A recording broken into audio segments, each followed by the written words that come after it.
is the word of the decade in the 1960s, this trying to ease the tension between the United States and the Soviet Union in the Cold War. Asia is getting a little more tense. There is no detente there. And one of the areas in which you're going to see a struggle is in the Middle East. You take a look here, and remember, Israel is the hot spot. They'd gotten their independence in 1948. They fought Arab neighbors. They had another dust up with Arab neighbors in the 1956 Suez Canal crisis, which didn't work out well for anybody. But you also see another problem developing in the 1960s, what we call the Six-Day War. And looking at this map right here, here's where problems start to come about. That mindset of pan-Arabism and Egypt and Gamal Abdel Nasser wanting to be kind of the center of the Arab world and trying to push for Israel to be squeezed out and that land returned to Palestine is going to start taking shape here in a more serious capacity.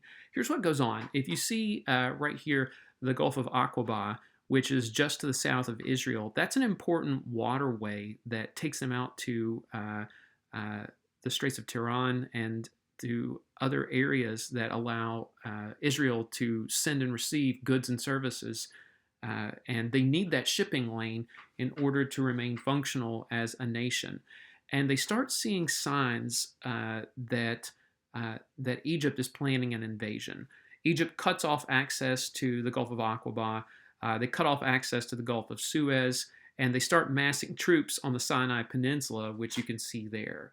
And so Israel starts to read the tea leaves and see that Egypt is planning an invasion. And so Israel decides to act proactively here. Instead of waiting around to be attacked, they're going to throw the first punch. Israel launches an attack, a surprise attack against Egypt and Syria, their Arab friends who are helping them. And the result is catastrophic for the Arab nations here. In 6 days, the Israeli army completely annihilates the Egyptians and is going to take a significant piece of territory from Syria as well. You see right here before the 6-day war and after the 6-day war, after a 1-week period in 1967, Israel adds the West Bank, they add the Golan Heights from Syria, and they take the entirety of the Sinai Peninsula from Egypt. The war only lasts for 6 days because after Israel's done beating the bejesuits out of Egypt, the United Nations said, listen, if we're not careful, if we don't get in there and do something, this is going to get out of hand. And Egypt is concerned because Israel might continue further into their territory and take more of it from them. And so Israel, all of a sudden, after this particular war, this quick little war, they've gained a huge chunk of territory. They've almost doubled in their size. So this for them is a real issue. Now, they are going to have difficulties governing the area, especially the Sinai Peninsula, because it's filled with Egyptians who don't want to be ruled by the Israeli government. So that's going to be an issue too. But the Arab world is terribly embarrassed, especially the Egyptians. The Egyptians who wanted to be the leader of the Arab world, people have realized that they're not it. Whatever the answer is, it's not Egypt. However, you also see at this time, right before the 6-day war, you get the development of an organization known as the PLO, the Palestinian Liberation Organization. And that's their little motto there, their little flag too. But they want to give Palestine their home. And this is a group, you can see they've got the Palestinian flag, the outline of the area they call Palestine, or that the Jews call Israel.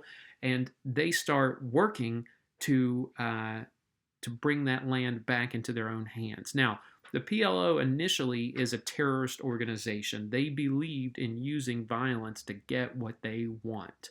So they were quickly branded a terrorist organization by a number of governments, including the United States, but they have been active for 30 or 40 years after that, where eventually, though, they will renounce violence as a means of gaining political goals. And so Israel has to contend with their Arab neighbors, and they're also going to have to fight a terrorist group known as the Palestinian Liberation Organization, and we'll mention them a little more in depth later on. And so while the Middle East is becoming more tense, the United States is going to get embroiled in a conflict over in Vietnam. If you remember correctly, Vietnam, we're going to go over a little background for you.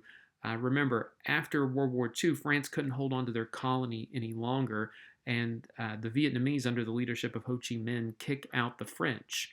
And we were concerned because we don't want the country to fall to communism. And so we had organized a peace agreement when the French left where the North and South would be split into two different governments, two different countries. North Vietnam would be communist, and South Vietnam would be free and democratic. And so the communists in the North would be supported by the Soviet Union, and the South would be a democracy that is not communist and supported by the United States. So you have this situation where they are going to live together, live apart in a couple of years, and the plan was to reunify them. But remember, when 1956 rolled around and it was time to reunify the country through elections, the United States called off the elections because they knew Ho Chi Minh would win. So after that, Ho Chi Minh and the North, they invaded the South, and South Vietnam's president didn't help matters. His name, Ngo Dinh Diem, you see him right here. He had the support and the backing of the United States because he was very pro-Western. He was Catholic. In many ways, he's somebody who the United States said, this is the kind of guy we want leading over there. But he has a number of particular faults, and his leadership was very oppressive in South Vietnam. The people of South Vietnam are not really thrilled with Ngo Dinh Diem because most of them are not Catholics, and he persecutes a number of religions, including Buddhist monks. You see, some of those Buddhist monks are so upset about things that they set themselves on fire as a means of protest. They call this self-immolation. What does it say that Ngo Dinh Diem's leadership is so poor that Buddhist monks are willing to kill themselves by dousing themselves with gasoline and then lighting them? That's definitely a problem. All right. Now, Ngo Dinh Diem, even though he's not well liked by many of his own people, he still has the support of the United States. And the United States says, here's how we're going to get people behind us. We're going to build what we call strategic hamlets. And these are basically little villages, like little villages out in the jungles. And he said, we're going to help people by building these little villages for them, and they can all come and live here, and we can slowly start to make them more modern. And this way right here, they'll be protected from anybody who wants to attack them. You can see the little fencing, the multiple lines of fence around these little huts here. And so they create their own little village, and they called it a hamlet. Now you see right here, you've got a soldier standing guard with multiple little fenceways, areas to protect it. And so they invited many of the villagers to come and live in these hamlets. Well, a lot of the villagers in South Vietnam don't want to come in there, and in many instances, they were forced into these hamlets. This is ultimately going to backfire on South Vietnam and the United States because these villagers decide that rather than live in the hamlet, they want to simply live out in the jungles where they're accustomed to and operate their own little farms and their own little tract of land like they had been.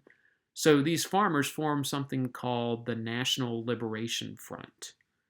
The National Liberation Front is more informally known as the Viet Cong. And this is a group of guerrilla fighters. When we say guerrilla fighters, we're talking about people who use hit-and-run tactics. The guerrilla fighters in the Viet Cong or the National Liberation Front, that's their little flag on the screen there, they had an elaborate system of tunnels that they had utilized when the French were colonizing the area. And so they would hide in these tunnels, come out at night, or ambush some troops during the day, and that's how they got along.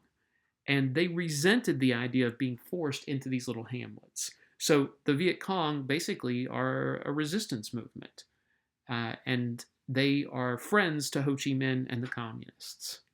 So the United States and South Vietnam have their work cut out for them. They're trying to make the villagers, they use the phrase, we want to win their hearts and minds. And these villagers are like, well, you can't do it by forcing us into these hamlets. Okay?